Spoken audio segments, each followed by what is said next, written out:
ঘর থেকে ডেকে নিয়ে বাড়ির সামনে ছাত্রলীগ নেতাকে হত্যা। ভোলায় ছাত্রলীগের সহসভাপতিকে ঘর থেকে ডেকে নিয়ে কুপিয়ে ও হাতুড়ি পেটা করে হত্যার অভিযোগ পাওয়া গেছে। পরিবার জানিয়েছে, আত্মগোপনে থাকা যুবকটি বাবার অসুস্থতার খবরে বাড়িতে আসে। রাতের কোনো এক সময় তাকে ঘর থেকে বাইরে ডেকে নিয়ে হত্যা করা হয়েছে। শনিবার ভোরে সদর উপজেলায় কালীবাড়ি রোডের নবাবী মসজিদ সংলগ্ন নিজ বাড়ির সামনে থেকে তার মরদেহ উদ্ধার করা হয়। নিহতের নাম মোহাম্মদ সাইফুল্লাহ আরিফ। তিনি স্থানীয় মোহাম্মদ বশির উদ্দিনের ছেলে এবং সদর উপজেলা ছাত্রলীগের সহসভাপতি ছিলেন। আরিফের বাবা জানান, আওয়ামী লীগ সরকার পতনের পর থেকেই ছেলে আত্মগোপনে ছিল। সম্প্রতি আমার অসুস্থতার খবর পেয়ে বাড়িতে আসে। শুক্রবার রাতের খাওয়া শেষে পরিবারের সবার সঙ্গে ঘুমিয়ে পড়ে। রাতে কোনো এক সময় দুর্বৃত্তরা ঘর থেকে ডেকে নিয়ে তাকে কুপিয়ে ও হাতুড়ি দিয়ে পিটিয়ে হত্যা করে। তিনি জানান, ফজরের নামাজের সময় দরজা খুলে বাইরে বের হয়ে এসে দেখি বাড়ির সামনের রাস্তায় আরিফের রক্তাক্ত মরদেহ পড়ে আছে। পরে এলাকার লোকজন জড়ো হয়। পরিবার জানায়, কারা বা কী কারণে আরিফকে হত্যা করেছে তা কারো জানা নেই। ভোলায় পুলিশ সুপার মোহাম্মদ শফিকুল জানান, ঘটনাস্থল থেকে মরদেহ উদ্ধার করে ময়নাতদন্তের জন্য ভোলা সদর হাসপাতালের মর্গে পাঠানো হয়েছে।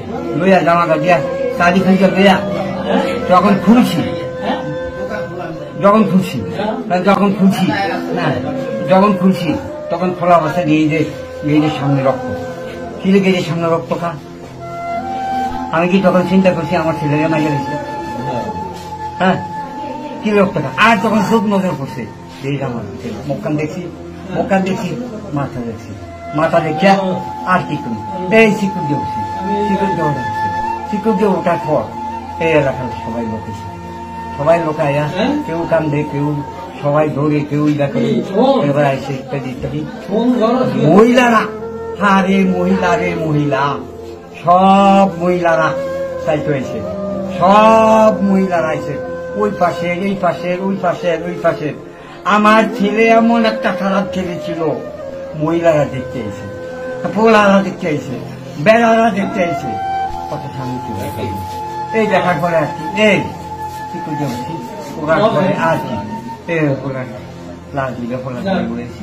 পোলারে সুমু খাই, পোলারে ইরা খাই, পোলারেও মুখ কিছু করি। হায় রে বাপি, আমার একটা কথা রে বাপি, আমার একটা কথা, আরো একটা পোলা যদি আমার থাকতো, এত কষ্ট করতাম না বাপি।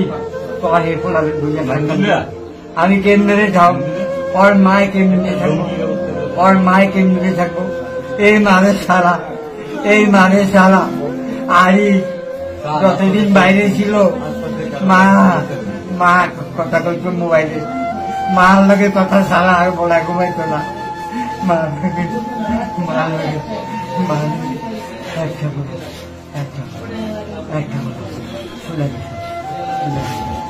আল্লাহ আল্লাহ বেঁচে নিব, আল্লাহ খুশি হইব। আমি